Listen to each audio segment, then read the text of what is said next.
All right, sports fans, how's everybody out there doing? William Martin coming at you one more time here on YouTube with another edition of the 300 Pounds of Sports Knowledge Podcast. Week one of the 2022 NFL season is upon us. And with that said, including tonight's matchup, it goes through Monday night. We have some stellar showdowns on tap, as of course, all 32 teams want to get off on the right foot in the pursuit of their chase to Super Bowl number 57. But who will be the 16 victorious teams this weekend? And with that said, these are my picks for week number one in the 2022 season. Now, I'm going to get things started off tonight at SoFi Stadium as the defending Super Bowl champion Los Angeles Rams host the Buffalo Bills. And this is a contest that, could also be the final game of the season due to the fact that both of these teams are talented. The Rams are looking to repeat, of course. And for the Buffalo Bills, they are looking to get to the Super Bowl and win their first championship in franchise history. But championships are not won in August and September. As you got to go out there and take care of your business throughout the season, get to the playoffs, and then of course the rest is history. But you look at the talent on both sides for both of these teams. You look at Josh Allen, a quarterback for the Bills. A lot of people feel that he is an MVP candidate and the MVP award is his to lose this year. Stephon Diggs going up against Jalen Ramsey. That's going to be a big time matchup that everybody wants to watch. And then, of course, Aaron Donald on that interior defensive line for the Rams. Now, he lost his tag team partner on defense as Von Miller left the Rams in free agency to sign with the Bills, as he's adding to their defense as well. And I think this is going to be a tremendous affair, a lot of back and forth. I think it's going to be very high scoring. But when it's all said and done, I think the Rams hold serve at home and get the 34-30 victory.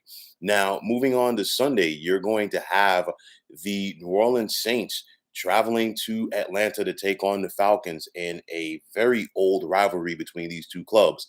New Orleans comes in as a 5.5 point favorite, and for good reason. This Saints defense, I think they have the opportunity to be very special this year. And for all of you fantasy buffs out there, anybody who took this team, the Saints defense, on their fantasy football team, I think you have a good opportunity to do some damage this year and also a good opportunity to get some points in this game right here. I also look at Saints quarterback Jameis Winston. If he's healthy, he's going to be a problem this year for a lot of teams in the NFC. The Falcons, on the other hand, they are a team that's in limbo. They're kind of in a rebuild, but they're also trying to, still compete as well, if that makes sense. But nonetheless, the Saints are a better club. I expect them to be a playoff team, and I think they get things started on the right foot with a 31-17 win. Now, moving on to the Windy City, you're going to have the Chicago Bears hosting the San Francisco 49ers. San Francisco comes into this game favored by a touchdown. They might not have George Kittle, their all-world tight end, in this game. And of course, San Fran does have some question marks at quarterback right now. Is it going to be Trey Lance or Jimmy Garoppolo? But make no mistake about it, you got to love what the Niners do defensively. You have to love the way that they rush the passer. And that's going to be important for this Bears offensive line under new head coach Matt Eberflus. They got to go out there and they got to try to find a way to protect their young stud at quarterback in Justin Fields. If they don't, he is in for a long Sunday afternoon. But make no mistake about it, I give the edge to the Niners defensively. They also do a tremendous job running the ball. Thus, I'm going to take San Francisco by the score of 26-17. Now, it's going to be a classic AFC North matchup as the Pittsburgh Steelers will clash with the Cincinnati Bengals. And for Cincinnati, they come in at the defending AFC champions. They know how close they were to winning a Super Bowl championship this past February. But you know what? They got to find a way to build off of that and get back there. And how do you do that? You go back and try to once again win your division. We saw the Bengals really run through the AFC North last year. Not going to be as easy this year. I know that Pittsburgh, they're in transition, but this is still a steady organization. You have to love what the Steelers have on defense, led by Minka Fitzpatrick and TJ Watt. How are they going to be able to slow down Bengals quarterback Joe Burrow and try to slow down this passing game, which includes wide receiver Jamar Chase. That's going to be important in this one. Now, Mitchell Trubisky, the former Bears and Bills quarterback, is now the starting quarterback for the Pittsburgh Steelers. Unlike his time with the Bears, Trubisky is not going to have to do everything by himself. The Steelers run the ball effectively with Najee Harris, and they have some young talent at receiver as well. So if Trubisky can just stay in the realm of the offense, I like his chances overall this season to do some damage for the Pittsburgh Steelers. But in this game right here, I'm going to give the edge to Cincinnati. The crowd is going to be fired up week one. And this I'm going to take the Bengals at home by the score of 30-20. Now in Detroit, you're going to have the Lions hosting the Philadelphia Eagles. And for Detroit, I know Dan Campbell, excuse me, is a head coach that likes to get his guys hyped up. He's a rah-rah type of guy, but he's got to find a way to go out there and get the X's and O's done in order to slow down a very good Philadelphia team. Philadelphia was busy this offseason adding talent on both sides of the football. And I like what they have on offense, especially after the acquisition of A.J. Brown from the Tennessee Titans to go along with Devonta Smith, which means it's going to make it a little bit easier for young quarterback Jalen Hurts. Now, for Detroit, they got to try to find a way to keep it close. I think this is a close game at the half, but nonetheless, I think that the Eagles do pull away in the second half and get the 34-20 win. Now, down in South Florida, it's an age-old rivalry between the Miami Dolphins and the New England Patriots. And for Miami, will their young quarterback Tua Tagovailoa, excuse me, be able to consistently get the football downfield to the likes of Tyreek Hill and Jalen Waddle? That's going to be important. But another guy to keep an eye on in this game in the passing attack for Miami is going to be tight end Mike Gesicki, because if there's too much attention being shown to both Tyreek Hill and Jalen Waddle, you know what? Mike Gesicki is a darn good tight end that could really split the seams and make some linebackers pay. New England, on the other hand, they have so many questions on offense. Who's going to be their coordinator? We don't know. It's a very interesting dynamic. And I think it's going to be one of those, what, play by ear and see what happens this year for the Patriots. But nonetheless, I'm going to take Miami at home by the score of 27-19. Now at MetLife Stadium in East Rutherford, you're going to have the Baltimore Ravens facing the New York Jets. Now, Baltimore comes into this contest favored by a touchdown over the Jets. No Zach Wilson at quarterback for Gang Green is going to be the veteran Joe Flacco going up against his former club that he helped win a Super Bowl with. Lamar Jackson at quarterback. He missed time last year due to injury for Baltimore, possibly going into this season without a new contract. So let's see how Lamar balls out. The Ravens are in a little bit of transition, but you know what? They are still a dominant, or not a dominant, but a darn good organization in the NFL that knows how to get it done.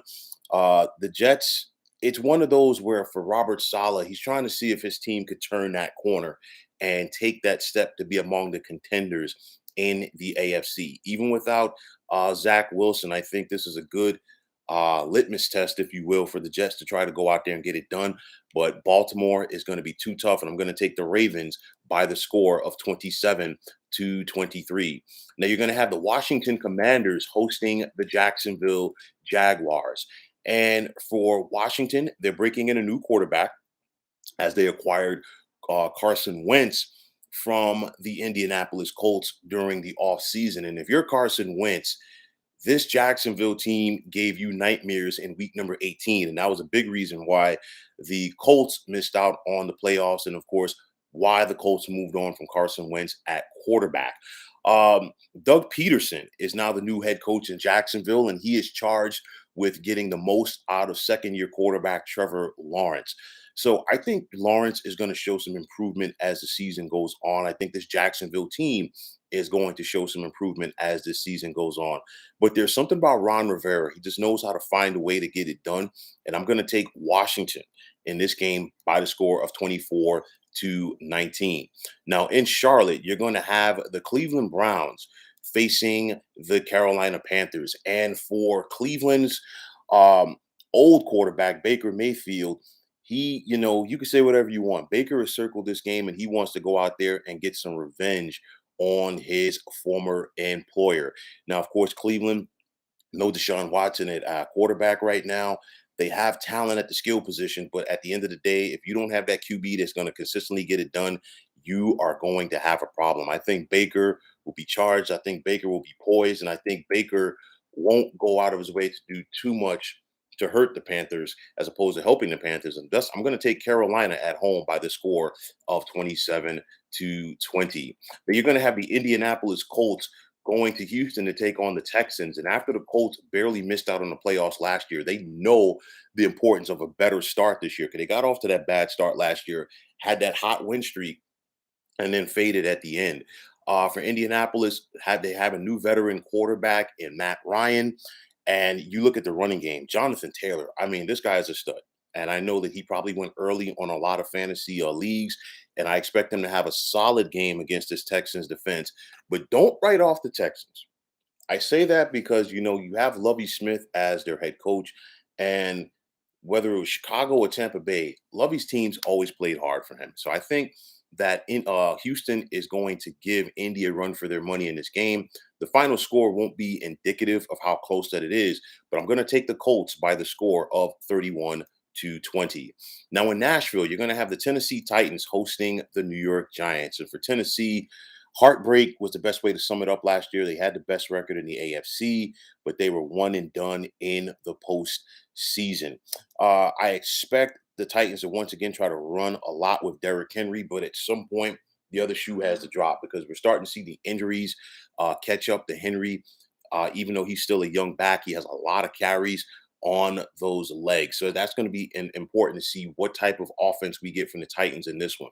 On the flip side, speaking of offense, will the Giants actually show signs of life on offense? You have Brian Dayball as the new head coach. There is excitement that hopefully he can get the best out of Daniel Jones at quarterback, as this is a make or break year for him. A lot of question marks for this Giants team as they are clearly in a rebuild. And because of that, I'm going to take Tennessee at home by the score of 27-17.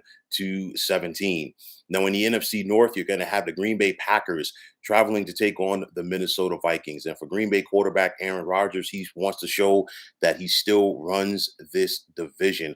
A lot of changes this year for the Packers. Of course, no more Devontae Adams at wide receiver. That's going to be big for this Packers offense.